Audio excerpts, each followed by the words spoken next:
chimo mbuya liku ndizunza chimo ndi mafuna kusiya koma ndikarapa ndikulila wasana pite nkawe ndimachita solo mwero ndimanta ungowona nkazi chabe sindita ai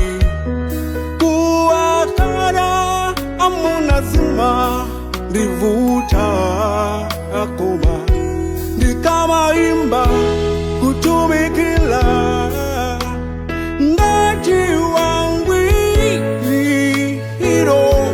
ndirikapolo wa chimo mbuye ndatopa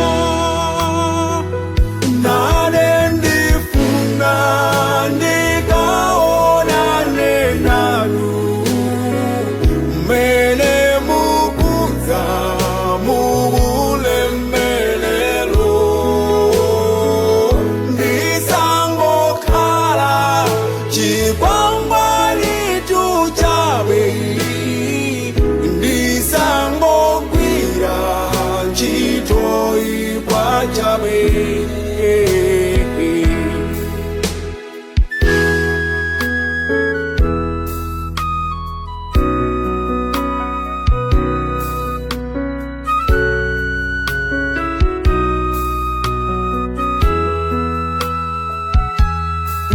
ndikangomva mauntima kulaswa aine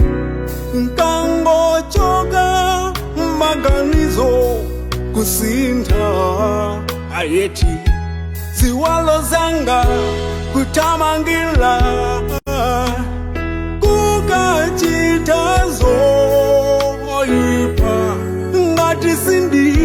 namve utenga posachedwa pa nkaganiza ndimagwira ndimantha kodi ndiza achimwilabe mpaka aliti ndikutaika ekugahena chowangandita chima mbuya mundi tangatire kuleka chimo nane ndifuna ndikaonane mene mukuza mubulemelelo ndisangokhala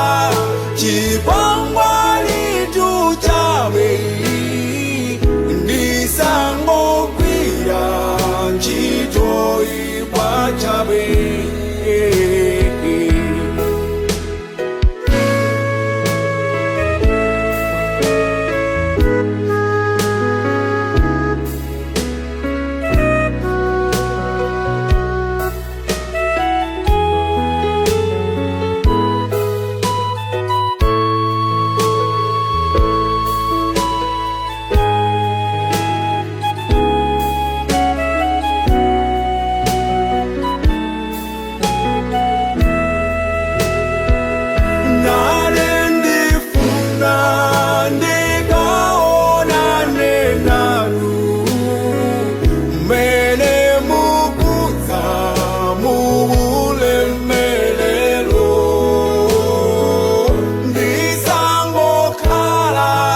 Chibang